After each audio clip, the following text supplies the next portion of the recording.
That last drop, absolutely perfect. I swear I saw that bunker reconsider its life choices. Yeah, Command's gonna call that textbook. The other half will call it excessive enthusiasm. You ever notice how peaceful it gets after everything's on fire? That's the sound of success. And pending insurance claims. You hear that? Yeah, probably just the ship cooling off. You know, I think this might have been our cleanest run yet. Hey, why is our ship doing that? No, that's not a feature. Why is it floating away? Hey, that's ours. We've just parked it! Appreciate you guys leaving the shields off. Makes this way easier. So, you want to tell Command, or should I? Let's wait 5 minutes. Maybe it'll come back.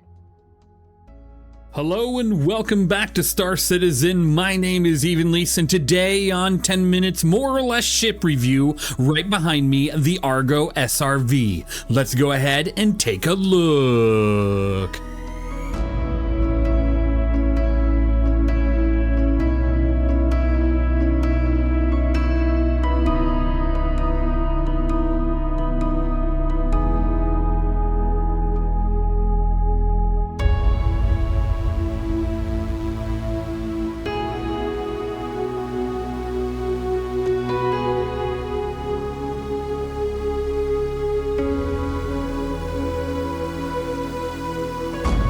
Alright, welcome back to another review. Thank you, Mirai Guy, for choosing this as your review of the month. Being a Tier 4 Patreon member, you're truly amazing, so thank you for that, and thank you for being here. Thank you to Archangel and Winrar for joining me on today's review. A lot of fun, as always. Now, taking a look at the ARGO SRV, I just want to tell you from the get-go, right?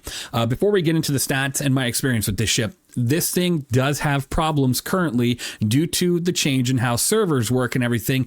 Anytime you tow with this ship, if you cross a server boundary, more than likely the ship in tow is going to bug out and become invisible. Technically, you'll still see it, but you won't be able to operate, get onto it, let the tow go, anything like that, and potentially makes this ship bugged out. Not good. It's not a good starting point for a ship that only gameplay is now, bugged out, and that's not good at all. But looking at this ship otherwise, it does have a future when the gameplay gets more fleshed out, being able to tow ships, maybe have some like user-generated missions or missions generated based off of ships left in areas and being able to tow them and make some money off of that. I think there's a really cool idea in gameplay around this ship, but it's just not there yet, right? You do have some missions, but they're very, on rail, and it's nothing to do with actual ships left behind by the player base. But I think that someday we might get something like that for this ship and ships of its nature.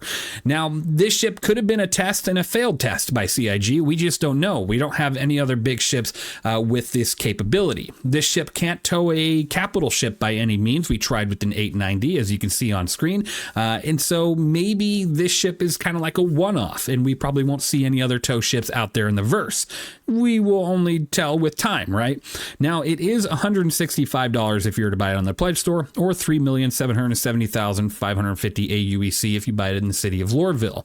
It's not a terrible in-game price, but again, it has to work, or what's the point of buying it? You don't have any guns on this ship, you don't have any missiles, you do have a size 3 tow beam on the back, but if you can't really tow and jump anywhere, then there's really no point in doing that. I even tried it on live stream a few days ago where I towed an AI ship, and when I jumped away from the area, the AI ship just came permanently attached to the back of my ship. I couldn't operate the AI ship. I couldn't get on it. I couldn't do anything. It just went invisible and was really weird. I didn't know what to do, so I kind of had to just put the SRV away at that point and move on to something else. Now, you do have 8,750 shield. It is a bubble shield with a 25% physical resistance and a -7% energy resistance and a 95% distortion resistance. Not a good amount of shield for something in this category of work, especially when you have no guns. And then you only have 6,000 HP on your ship armor with a -15% physical damage and a +30% energy damage.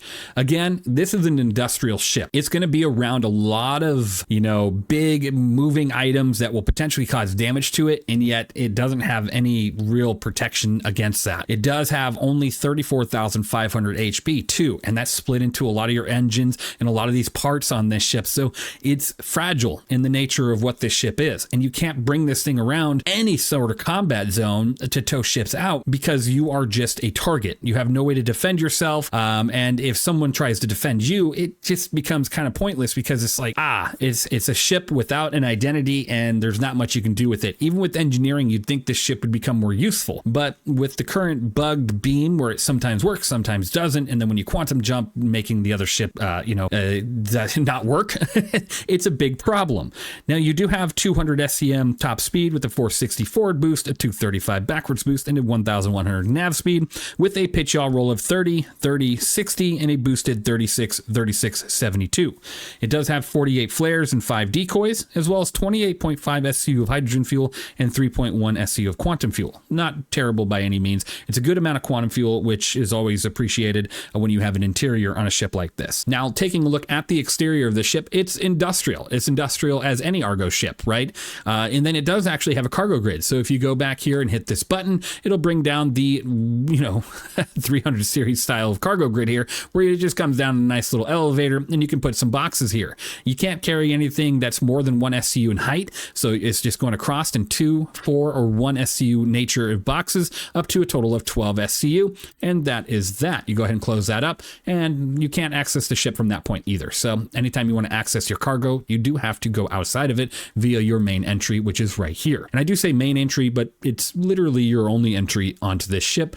And nice little elevator as usual. So we'll go ahead and make our way up and close this on up. Now, I like the idea. I like the future and I like the concept of this ship, but I almost wonder if this ship was kind of a test by CIG. And then once they released it, they realized maybe this isn't the route we want to go. And that's why I've not seen another ship like it. When you do come up through this elevator, you have your cockpit to your left. You have a bunch of components right in front of you, a bunch of components right behind you. This is literally all of them too. So you can go ahead and open all these up, hit the buttons here, and it is nice. Like the components are here, which is great. I do like that it's got its components pass. It does have its gold standard. So all the buttons are there. Everything's here. You even have an engineering terminal right in the cockpit, which I believe every ship that has an engineering terminal should have that in the cockpit. The fact that most ships don't is beyond me. I would think that the pilot or anybody would want to operate the engineering terminal from the front of the ship and then have one as well in the area with all the engines and stuff as well. But now let's go ahead and close this up and take a look at your living area of the Argo SRV. It's definitely Argo in nature. It looks really nice. You know, you get that really bright orange everywhere. You have a nice area to make your food. You have a nice bed. It's definitely not Origin in nature. You have at least a good 5 or 6 inches of mattress there, which is nice. It's probably memory foam, so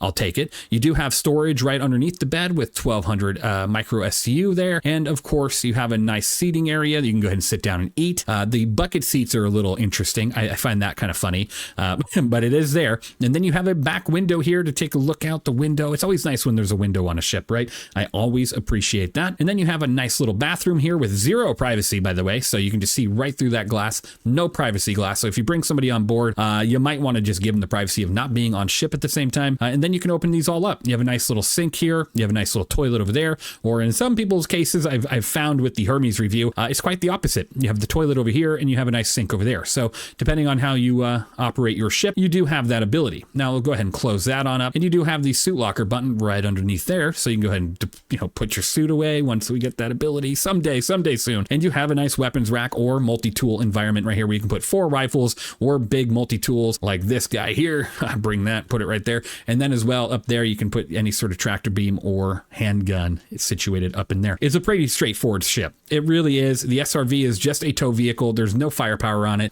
It has one gameplay in mind, and the gameplay in mind, fire extinguisher. That one gameplay in mind isn't fleshed out by any means.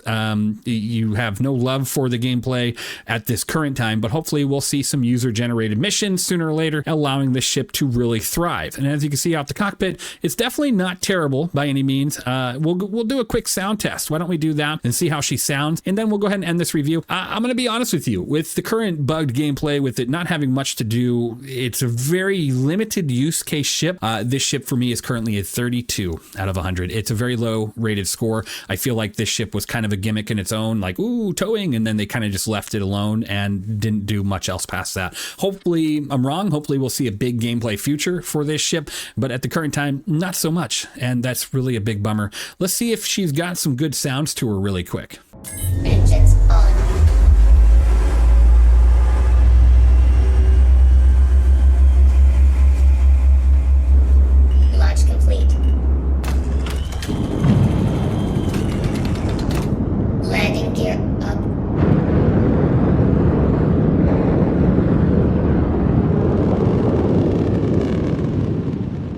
She doesn't sound half bad, and she does have VTOL thrusters, so if you press K, they do go down, allowing you to control your, descent a little bit better, which is nice, or your takeoff, depending on what you're doing. But otherwise, again, this ship is very limited on what it can do in the current gameplay, which is too bad because Argo ships are always very cool. And there we go. That is the Argo SRV. Thank you for being here. Thank you for watching. Of course, thank you to Mirai Guy for picking this ship. I always like taking a look at ships I haven't really looked at too often. I think the last time I did a review on this was when it first came out.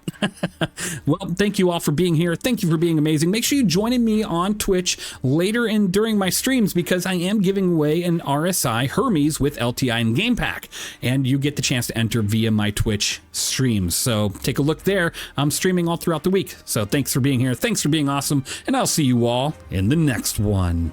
If you're building a new PC, go through longshipindustries.com, a veteran-owned mom-and-pop business that takes pride in every single build. He built my personal rig, which you can actually see featured on the website. The care, warranty, and customer support are top tier. Trust Longship Industries for your next build.